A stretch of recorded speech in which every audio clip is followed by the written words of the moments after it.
नमस्कार। आज हम एंटोन चेखव की दुनिया में उतर रहे हैं। हमारे पास उनकी कहानियों का एक संग्रह है और मकसद यही है कि उनकी कहानियों की जो गहराई है उसे टटोला जाए। हाँ, और चेखव के बारे में एक बात कही जाती है कि उनकी कहानियां खत्म हो जाती हैं पर उनका असर वो बना रहता है। बिल्कुल।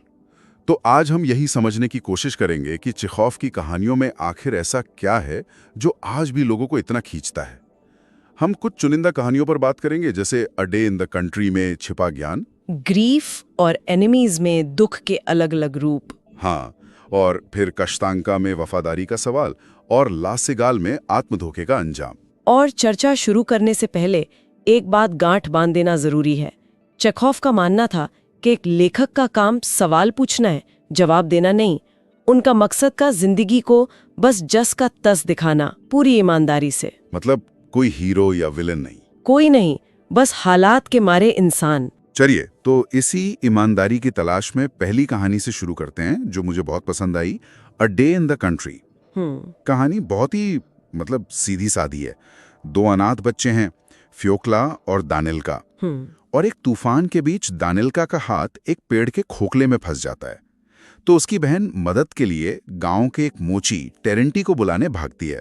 और ये जो टेरेंटी है वो कोई संत नहीं है, वो एक लंबा दुबला पतला आदमी है जो अक्सर नशे में रहता है। समाज की नजर में शायद एक नाकामयाब इंसान। हाँ, लेकिन जैसे ही वो बच्चों के साथ जंगल में पहुंचता है, उसका एक बिल्कुल अलग रूप सामने आता है। यहीं पर कहानी दिलचस्प हो जाती है। बिल्कुल। बच्चे उससे प्रकृति के बारे में सवाल पूछते हैं, गौरैया क्यों लड़ती हैं, बिजली क्यों कड़कती है, और टेरेंटी, जो शायद एक अक्षर भी पढ़ नहीं सकता, उन सारे सवालों के जवाब देता है। उसके पास किताबी ज्ञान नहीं है। नहीं, उसके पास जिंदगी का तजुर्बा है। ऐसा लगता है जैसे वो प्रकृति की भाषा समझता है। हाँ, और यह चेखव एक बहुत बड़ा सवाल खड़ा कर रहे हैं कि ज्ञान आखिर है क्या? क्या वो है जो हम स्कूलों में सीखते हैं, या वो जो टेरेंटी जैसे लोग जिंदगी से सीखते हैं? और वो किसी को बेहतर नहीं बता रहे हैं। बिल्कुल नहीं, वो बस दो अलग अलग तरह की समझ हमारे सामने रख रहे हैं। टेरेंटी का ज्ञान जीवन देता है, वो बच्चे का हाथ छुड़ाता है, उसे प्रकृति के राज बताता है, वो बच्चों को सुकून देता है। ये बात मुझे एक दूसरी कहानी से जोड़ती है, लासिगाल। यहाँ मामला बिल्कुल उल्टा है। कहानी की जो नायिका है ओल्गा इवानोवना, वो कलाकारों, लेखकों, बड़े बड़े लोगों के बीच उठती बैठती है। उसे लगता है कि वो बहुत ज्ञानी और कलात्मक लोगों के बीच है। और उसका अपना पति डायमोव, जो एक डॉक्टर है, वो उसे बहुत ही साधारण और उबाऊ लगता है। वो उसे नीची नजर से देखती है। उसके लिए डायमोव सिर्फ पैसे कमाने वाला एक आम आदमी है। ओल्गा बाहरी चमक दमक के पीछे इतनी अंधी हो चुकी है। बिल्कुल, वो एक पेंटर के प्यार में पड़कर अपने पति को धोखा भी देती है। और फिर कहानी के अंत में सच सामने आता है, लेकिन तब तक बहुत देर हो चुकी होती है। उसका पति डायमोव एक मरीज का इलाज करते हुए डिप्थीरिया से मर जाता है। और उसकी मौत के बाद ही ओल्गा को पता चलता है कि डायमोव कोई साधारण डॉक्टर नहीं था, बल्कि एक जीनियस वैज्ञानिक था। एक बहुत बड़ी खोज के करीब था वो। सोचिए उस औरत पर क्या बीती होगी। हाँ, उसे एहसास होता है कि जिस इंसान को वो साधारण समझकर नजरअंदाज करती रही, वो असल में एक महान इंसान था। और टेरेंट की तुलना में देखे तो ये कितना बड़ा विरोधाभास है ना। बिल्कुल। टेरेंटी के पास कोई डिग्री नहीं, पर सच्ची समझ है। और ओल्गा ज्ञानी लोगों से घिरी है, पर पूरी तरह से अज्ञानी है, आत्मधोखे में जी रही है। चेखव शायद यही कह रहे हैं कि असली ज्ञान विनम्रता में छिपा है, दिखावे में नहीं। ये तो आत्मधोखे का एक बहुत ही दुखद उदाहरण है। लेकिन चेखव सिर्फ ज्ञान और धोखे की बात नहीं करते, वो दुख के अंधेरे कोनों में भी हमें ले जाते हैं। अगली कहानी है ग्रीफ, यानी दुख। और ये कहानी तो दिल पर सीधा वार करती है। हाँ, एक कैब ड्राइवर है आयोना पोटापोव, जिसके बेटे की हाल ही में मौत हुई है। वो बर्फीली रात में अपनी कैब चला रहा है और बस किसी से अपना दर्द बांटना चाहता है। वो कोशिश भी करता है। पहले एक फौजी अफसर उसकी कैब में बैठता है, वो उसे बताने की कोशिश करता है, मेरा बेटा इसी हफ्ते मरा। लेकिन अफसर को कोई दिलचस्पी नहीं, उसे बस जल्दी पहुंचना है। फिर 3 नौजवान बैठते हैं, वो तो उसका मजाक उड़ाते हैं, उसे गालियां देते हैं। किसी के पास एक दुखी इंसान के लिए 2 पल भी नहीं है। ये पढ़ते हुए बहुत बेचैनी होती है। ऐसा लगता है कि शहर की भीड़ में इंसान कितना अकेला हो सकता है। और यहाँ चेखव की सबसे बड़ी खासियत दिखती है। वो हमें बताते हैं कि दुख अक्सर लोगों को जोड़ता नहीं, बल्कि और ज्यादा अलग थलग कर देता है। और फिर वो सीन आता है जो इस कहानी को अमर बना देता है। हाँ, जब आयोना किसी भी इंसान से अपना दुख नहीं कह पाता तो वो अस्तबल में अपनी घोड़ी के पास जाता है। वो उसके कानों में अपनी पूरी कहानी सुनाता है कि उसका बेटा कैसे बीमार पड़ा, कैसे मरा। और वो घोड़ी चुपचाप चारा चबाते हुए उसकी बात सुनती रहती है।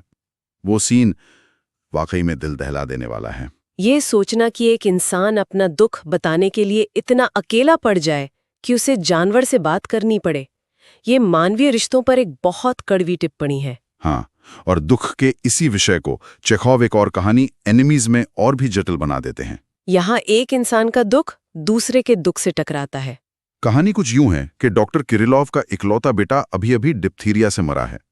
डॉक्टर और उसकी पत्नी लाश के पास बैठे दुख में डूबे हैं। और तभी एक अमीर आदमी अबुग्विन वहां आता है और डॉक्टर से गिड़गिड़ाता है कि वो चलकर उसकी पत्नी को देख ले जो उसके मुताबिक मर रही है।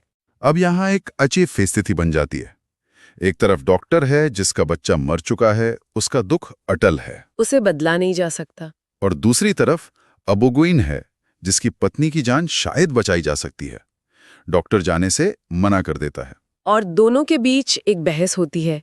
अबुग्विन इंसानियत की दुहाई देता है, डॉक्टर के फर्ज की, और किरिलोव अपने दुख की। चेखोव यहाँ किसी का पक्ष नहीं लेते, दोनों अपने अपनी जगह सही लगते हैं। लेकिन फिर कहानी में एक ऐसा मोड़ आता है जो सब कुछ बदल देता है। डॉक्टर किसी तरह मान जाता है और अबुग्विन के घर पहुंचता है। और वहां पहुंचकर पता चलता है कि अबुग्विन की पत्नी बीमार नहीं थी। उसने ये सब नाटक अपने प्रेमी के साथ भागने के लिए किया था। अब अबुग्विन भी दुखी है, उसका दिल टूट गया है, उसे धोखा मिला है। तो अब कमरे में दो दुखी आदमी हैं। लेकिन क्या उनका साझा दुख उन्हें करीब लाता है? नहीं, बिल्कुल नहीं, बल्कि डॉक्टर किरिलोव के मन में अबुग्विन और उसके जैसे अमीर सुखी लोगों के लिए एक कभी न मिटने वाली नफरत पैदा हो जाती है। उसे लगता है कि इन लोगों के दुख भी कितने बनावटी और छोटे हैं। हाँ, और कहानी का अंत इस लाइन पर होता है कि दुख इंसान को हमेशा महान या दयालु नहीं बनाता।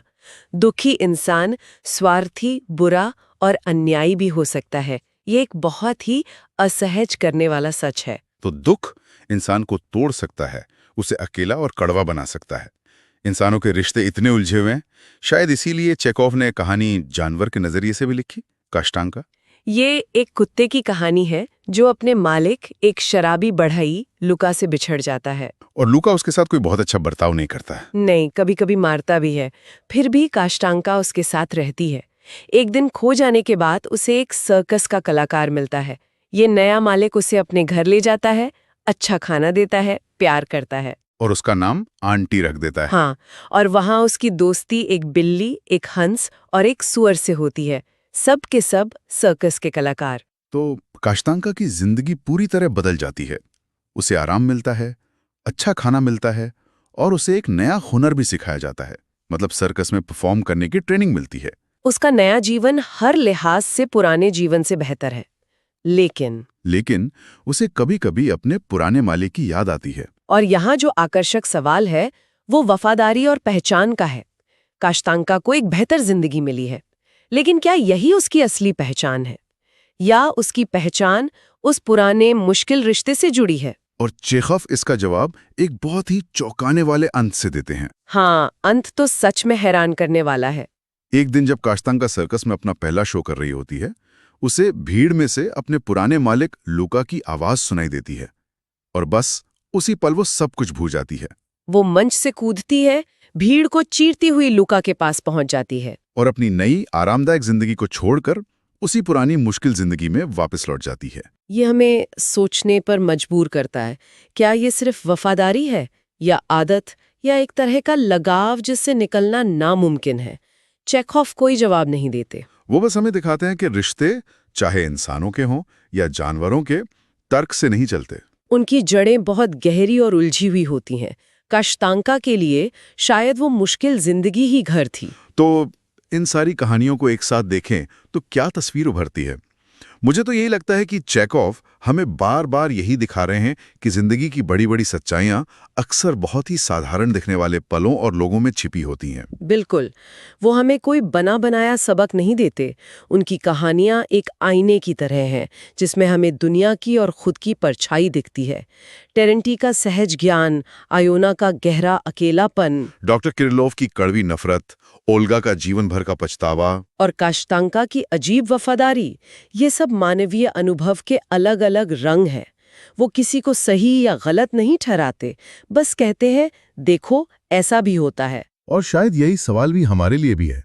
इन कहानियों को पढ़ने के बाद दुनिया को थोड़ा अलग नजरिए से देखने का मन करता है। चेकॉव हमें सोचने पर मजबूर करते हैं कि हम अपने आसपास के लोगों को कितनी बार बस साधारण मानकर नजरअंदाज कर देते हैं। क्या हम भी अपनी जिंदगी में किसी डीमॉव की महानता को पहचानने से चूक रहे हैं, क्योंकि हम किसी सतही चमक दमक से प्रभावित हैं?